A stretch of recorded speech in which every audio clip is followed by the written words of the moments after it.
So, hello! Dito na naman po tayo, no, mga ka-guys, no? So, ang ating pong topic ngayon is yung subscription po, mga ka-guys. Kung paano po mag-set up dito sa mga ating subscription dito sa Facebook.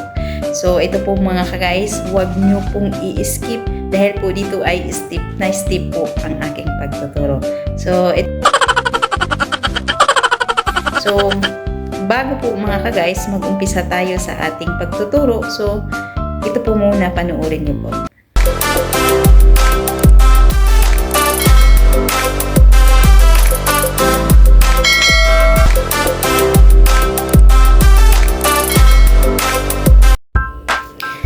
So, ito po mga ka-guys, no? So, proceed po tayo mga ka-guys. So, makikita po natin dyan ang aking Facebook account, no? So, yan po ang aking Facebook account. So, ang aking Facebook account po, so, naimbitahan po ako ni Mita about po sa subscription. Wow. So, ito po, no? So, ituturo ko po sa inyo, no? Base lang po sa aking mga karanasan. Kasi, ang tinuturo ko lang po talaga is yung aking karanasan po para maipapakita ko po sa inyo dito sa ating paggawa ng pag-set up ng ating subscription. So, ito po nyo. So, makikita nyo po yan dyan. So, di ba makikita nyo ang aking account. So, pindutin nyo na lang po yung get started mga ka-guys. So, makikita nyo dyan. So, ito po ang resulta.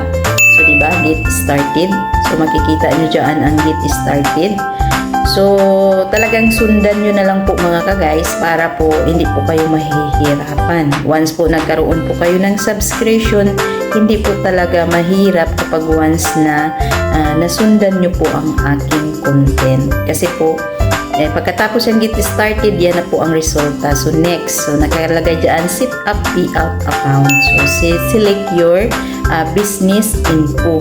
So, di ba makikita dyan mga ka-guys, select your business info. So, nakalagay po ang aking pangalan dyan. So, yung may bilog dyan na maliit, so, i-press nyo lang po yan mga ka-guys. Pagkatapos dyan sa baba, merong next. Di ba nakikita nyo dyan sa baba, merong next. So, pag once na pinindot mo po yan, yan po ang lalabas. So, set up payout account ulit. Sa baba, merong link account method.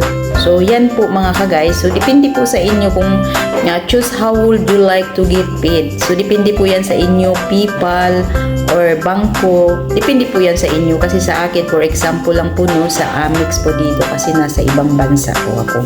So, pipindutin nyo lang po yun sa baba, yung link account method. So, di ba? Makikita po nyo yan. Iyan po ang kasunod. So, tax verification. So, di ba meron pong tax verification dyan? So, add your tax info. So, makikita nyo ulit dyan. So, nakalagay dyan, add tax info. So, pag once talaga nyo mga ka-guys, no, nasundan nyo mga ka-guys tong video na ito, hindi talaga kayo mahihirapan. So, yan po ang result, no? Your previous log into the tax with Facebook. So, dahil po ay nakapag-start na po ako sa in-stream ads, nakasit up na po, yun po ang lumabas. So, ayan na po, tax information, get started. So, di ba makikita nyo yun? What is your classification? Una-una dyan nakalagay. So, ilagay nyo lang po talaga ang individual kasi yan po talaga ang pinaka-importante. So, are you US citizens or permanent? So, ilalagay nyo lang po yung no. Hindi ba nakalagay dyan yung no? Tapos, nakalagay po yan siya mga guys, no? How do I determine if I'm a US resident alien? So, ang ilalagay nyo po talaga dyan mga guys is yung no pa rin. Kasi talaga hindi naman po tayo mga US. Depende po yun sa inyo, no? Kung US po kayo, so ilalagay nyo po yun yan dyan ang yes. Pero dahil po ako ay hindi po ako US resident, so nilalagay ko po yun dyan sa akin ang no. So, di ba makikita nyo dyan? So, pipindutin yung next. So, ito po yung lumabas. Enter name and taxpayer identification number 10. So, di ba nakalagay dyan? So, yan po. So, meron na po akong yung full name dyan, no? So, nakikita nyo po yung full name ko.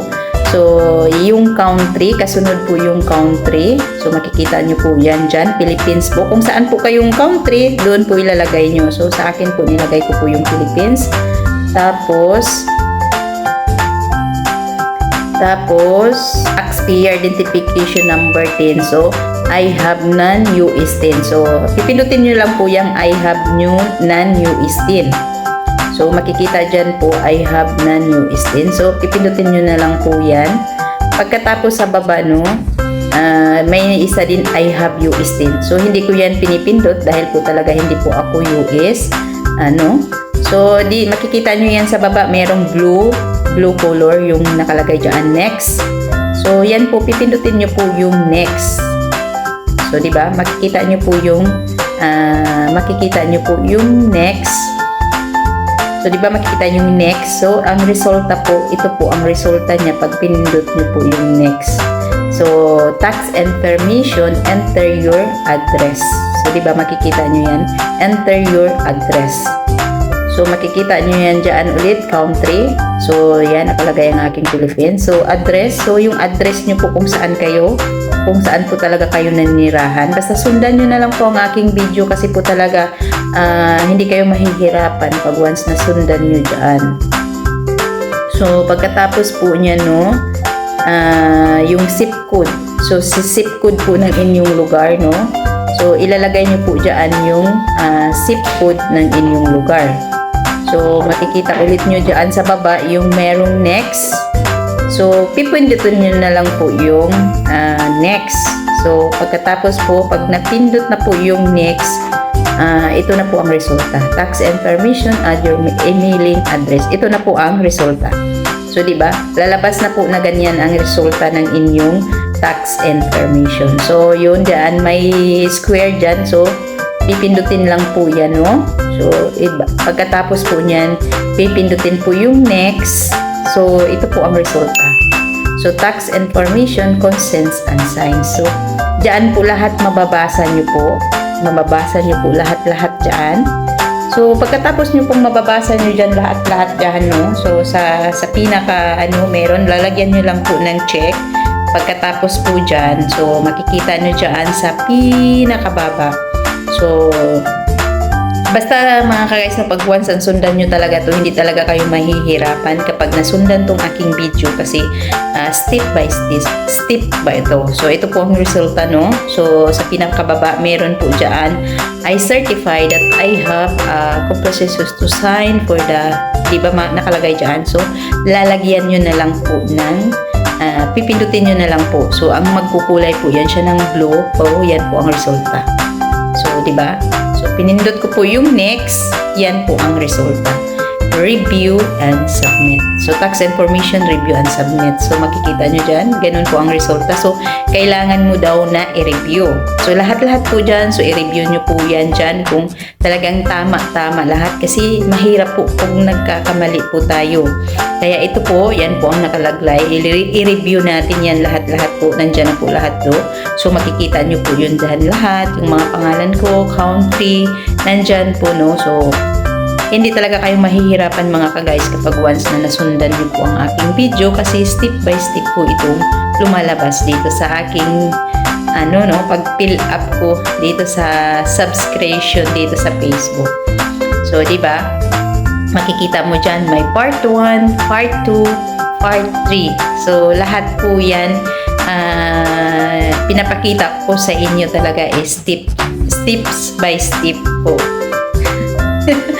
Kasi po talaga mga ka-guys, no, kailangan talaga, no, yung mga karanasan lang ang tinuturo ko para po clear. Kasi po, kapag gawa-gawa lang po, wala po talaga. So, di ba? So, lahat-lahat po yan dyan. So, di ba nakikita nyo yung sign here, dyan po ilalagay yung buong pangalan nyo. Tapos, may date po dyan. Meron po siyang, So, di ba makikita. Basta makikita nyo dyan lahat mga ka-guys. Pagkatapos po yan, may nakalagay po na submit form. So, di ba? So, sa pinakababa po mga ka-guys, makikita nyo po yung submit form. So, di ba? Yun po ang resulta. Tax profile.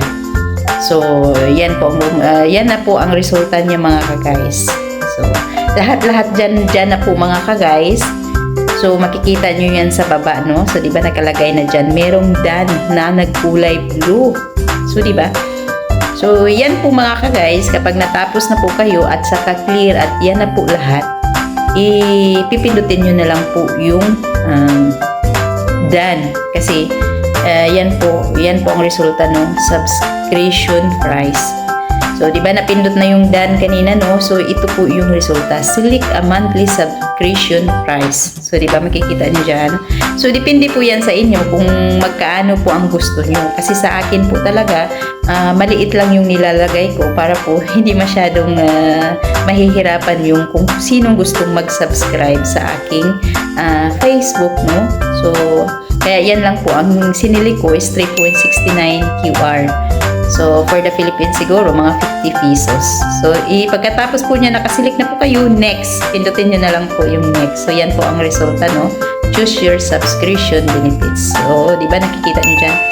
So, makikita nyo dyan sa akin mga ka-guys, hindi ko nilagyan. Kasi, ayokong mag-private ang aking Facebook accounts kasi ang nag-subscribe silang nakakita dyan, nakalagay, babasahin nyo na lang po nyo. Depende po yan sa inyo kung anong gusto nyo sa akin, hindi ko po. Sa pagkatapos po may blue, so pinindot ko lang po yung next. So ito po ang lumabas nung pinindot ko po yung next mga ka-guys. So diba? So choose your subscription benefits, no? So ito po yung resulta, sit up complete. So, di ba? Diba nakikita nyo mga ka-guys, yung sit up complete is natapos ko po, you're all ready. So, nakalagay dyan, get started. So, record a promotion. So, nakalagay dyan. So, ganun pa rin mga ka-guys, merong done sa baba, di ba? So, pag natapos mo na yan, pindutin na po yung done, ito po ang lalabas. So, subscription. So, di ba nakikita nyo dyan ang aking subscription mga ka-guys? So, earnings restricted. Restricted ka agad, di ba mga ka-guys? Dahil po dito is an eligible country po mga ka-guys. So, kahit anong gagawin po talaga is eligible country po dito sa pinupuntahan kong lugar. Kaya po yan po ang nangyayari sa akin. Pero naman po sa inyo naman po kung wala naman po talagang problema, so maganda talaga, walang makalagay dyan. Basta pag once na natapos po kayo, yun talaga ang lalabas na subscription. So, di ba? So, ganun lang po kadali mga ka-guys, no? Di ba? Nakikita nyo, ganun lang po kadali mag-set up po ng ating subscription dito sa Facebook. So, sa mga baguhan po dyan, naghahanap po kung paano po mag-set up po, no? So, same lang po sa mga reels, mga unstream ads, yung pag-set up. Pero, ito po, tinuturo ko po talaga sa inyo, mga ka-guys. Dahil po talaga, para po, meron po kayong mga karanasan at meron po kayong natutunan dito sa aking video kasi step by step po talaga to ang aking pagtuturo. So, yun lang po mga ka-guys, no? Sana po may natutunan kayo at sana po mag-comment down below po mga ka-guys, no? Kung ano po ang inyong masasabi sa aking video na ito. So, hanggang dito na lang po. Maraming salamat and God bless.